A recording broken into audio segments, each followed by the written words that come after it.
Hello guides, welcome to my YouTube channel.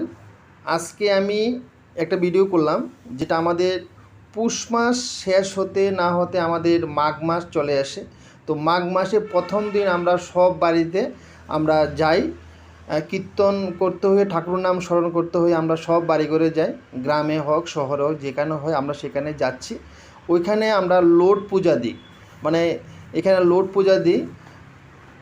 তিল্লা দিতে হয়, তিল্লা বাতাসা, কেউ নারকেল দেয়, কেউ কমলা, আপেল, নাশপাতি, মানে যেটুক পারে এতটুকু আমরা লোড দিই। সবই আসে এখানে অ্যাটেন্ড করে, কীর্তন করার পরে আমরা এখানে লোড দিয়ে দিই।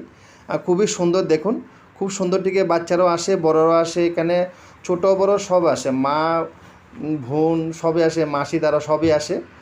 আসে এখানে কিন্তু আনন্দ করে আমরা সবই। আজকের দিনে বিকালবেলা আমরা 12টার পর থেকে কীর্তন শুরু হয়ে যায়, সন্ধ্যা অবধি কীর্তন হয়। তারপর সবাই মিলে একসঙ্গে বসে যে যে প্রসাদগুলো আমরা পেয়েছি এক্সট্রা, ওইগুলোই আমরা ভাগ করে আমরা সবাইকে ডিস্ট্রিবিউশন করে দিই। দেখুন কত সুন্দর টিকে দেওয়া হচ্ছে এখানে, সবই নিচ্ছে আর এখানে সবই অ্যাটেন্ড করে। আজকের দিন খুব আনন্দ করে কিন্তু আমরা সবই যাই, সবাই বাড়ি ঘরে যাই, কিন্তু আমরা সবই গ্রামের যারা আছি বা শহরে যারা কীর্তন নিয়ে মানে বাইরে আমরা সবই একসঙ্গে হয়ে সব বাড়ি ঘরে গিয়ে আনন্দ ফুর্তি করে আমরা খুব ঠাকুরের নাম স্মরণ করতে হয়ে আমরা জিনিসপত্র নিয়ে যাই, কাশি করতাল ঢোল সব কিছু নিয়ে যায়, গান টান গানো হয় এখানে, সব আনন্দ করতে হয়। দেখুন কত সুন্দর নিচ্ছে বাচ্চারা, কত সুন্দর নিচ্ছে। Thank you my video watching.